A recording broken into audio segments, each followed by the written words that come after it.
औज़ुबिल्लाहि मिनश्शैतानिर्रजीम बिस्मिल्लाहिर्रहमानिर्रहीम। अस्सलाम वालेकुम दोस्तों, चूँकि प्रैक्टिसिंग लायर होने के नाते हमें रोज़मर्रा ज़िंदगी में हर तरह के लिटिगेंट से, साइलिन से वास्ता पड़ता है और इसके साथ साथ जो हमारी माताहत अदलिया है, सिविल कोर्ट्स जिसे कहते हैं या सेशन या डिस्ट्रिक्ट कोर्ट्स कहते हैं, उनके अमले से भी हमारा जो है वो बराह रास्त क्योंकि राब्ता रहता है, इसलिए हमें बहुत सी ऐसी दिलखराश और तकलीफ़ दे सूरत हाल का बाज़ का सामना करना पड़ता है और हमारे सामने आती हैं कि हम उसे बयान भी नहीं कर सकते। मताहत अदलिया का अमला ख़ास तौर पर जो फैमिली जजेस के अंडर काम कर रहे होते हैं या गार्डियन जजेस के अंडर, वहाँ पर क्योंकि उजड़े हुए लोगों के केस चल रहे होते हैं, बीवी को तलाक हो गई या बीवी ने खुला ले लिया या मर्द ने तलाक कर दी, सेपरेशन हो गई, बच्चे माँ के पास अगर रह रहे हैं तो बाप फिर खर्चा देने उनको अदालत में आता है और वो खर्चा जब दे देता है, अब खर्चा कितना होता है, 5,000, 7,000, 8,000, 10,000, उस खर्चे को मताहत अदलिया का अमला जो है वो माले गनीमत समझकर जो है ना वो उसमें से लूट मार जो है ना वो करता है। जो पैसे देने आता है उससे भी बख्शिश मांगी जाती है और जिसको पैसे इन्होंने देने होते हैं उनके लिए तो ये फ़िरौन बन जाते हैं, जैसे ये उनकी ज़ाती पैसे हैं और ये खुद अपनी जेब से उस खातून को उनके बच्चों का नानो नफ़का जो है उसका मेंटेनेंस जो है ये दे रहे हैं। और ये फ़िरौनियत इस हद तक चली जाती है कि ये अच्छे खासे पैसे जो है ना उसमें से काट लेते हैं। वजह क्या है, ऐसा क्यों है? ऐसा इसलिए है कि जो कुछ ऊपर हो रहा होता है नीचे भी फिर वही होता है। हमारे अदारे, हमारे जो इस्टेब्लिशमेंट है, हमारे यहाँ जो एहतसाब का निज़ाम है वो सबके सामने है। अदालतों में लोग जाने से इसलिए कतराते हैं कि वहाँ कदम कदम पर पैसे जो है ना वो खर्च करने पड़ते हैं और ये रिश्वतखोर मताहत अदलिया का अमला जो है ये एक एक शख्स को जो है ना वो अपना क्लाइंट समझता है, गाहक समझता है। अभी मुझे सुबह फ़ोन आया कि जी मैंने 2 नोटिस भिजवाने हैं, तो जज साहब का जो एलमद है वो कह रहा है कि 1,000 रुपया दो तो तब तुम्हारे नोटिस भेजूंगा। व्हाट इट रिफ्लेक्ट्स कि वो किस तरीके से लूट मार कर रहे हैं। इसी तरह मैंने जैसे आपकी खिदमत में अर्ज किया कि कोई शख्स अपने बच्चों के लिए नानो नफ़का के पैसे देने आता है, अपनी साबका बीवी ज़ाहिर है वहाँ केस किया होता है, तो ये दोनों तरफ से जो है ना वो पैसे की कटौती करते हैं। ये चीज़ें जो हैं उन उजड़े हुए लोगों की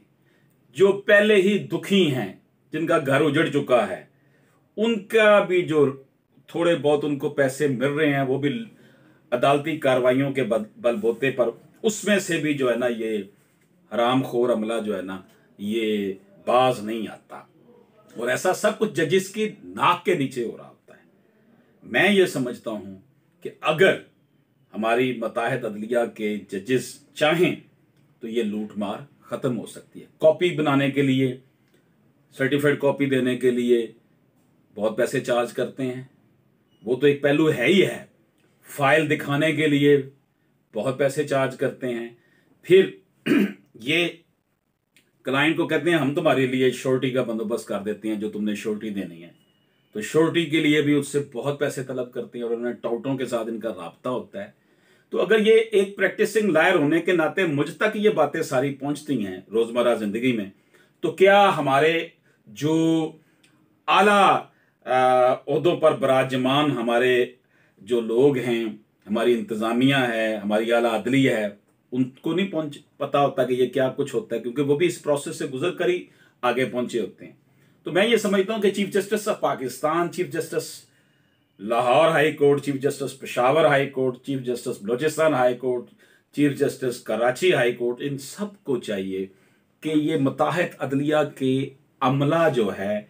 इनकी जो है नौकरी करने से, नौकरी हासिल करने से पहले जो इनकी एसेट्स थे उनका पता लगाया जाए, और नौकरी के बाद जो इन्होंने अपने एसेट्स बढ़ाए हैं उसका पता लगाया जाए।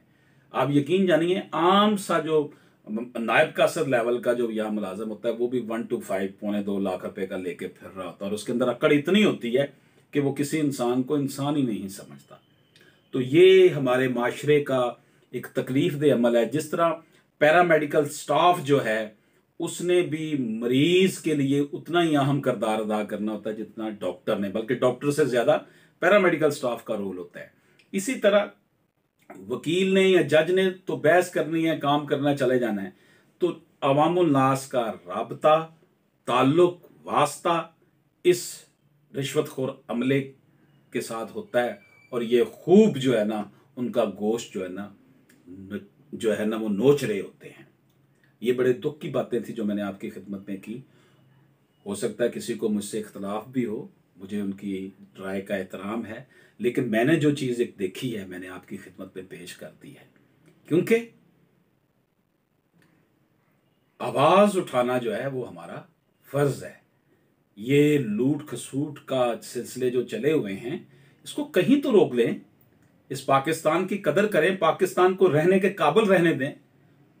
ओवरसीज के साथ हमारा राब्ता, वही कहते हैं जी नहीं नहीं पाकिस्तान में नहीं जाना, पाकिस्तान में तो सिक्योरिटी कोई नहीं है, पाकिस्तान में महकमों की हालात ही नहीं है। लोग अदालतों में आते डरते हैं कि चोरी डाका पड़ गया तो बर्दाश्त कर जो, वरना वहां चले गए तो पुलिस जो है वो हमें नहीं छोड़ेगी। दोस्तों, ये मेरी आज की एक दुख भरी जो थी एक गुफ्तगू थी, जो मैंने अपनी ऑब्जर्वेशंस थी उसको रिपोर्ट की शक्ल में आपकी खिदमत में पेश किया, और मैं ये समझता हूँ मेरी इस वीडियो के वसातत से आला हकाम तक भी मेरी बात पहुँचेगी, और आप लोग भी जहाँ जहाँ जिस शोबे से भी आपका ताल्लुक़ है, नफूस पजीरी के हामिल लोग, असातिज़ा इकराम, वकला, डॉक्टर्स, प्रोफेसर्स, गर्ज ये कि हर शोबा ज़िंदगी से ताल्लुक़ रखने वाले लोग, सिविल सोसाइटी के अरकान जो हैं वो इस हवाले से अवेयरनेस दें लोगों को कि जनाब ये जो लूट खसूट हो रही है, रिश्वतखोरियाँ हो रही हैं, इससे तो हमारी जान छुड़ाई जाए। अल्लाह पाक हम सब का हमें नासर हो। अशरफ आसमी एडवोकेट को इजाज़त दीजिए। अल्लाह हाफिज़।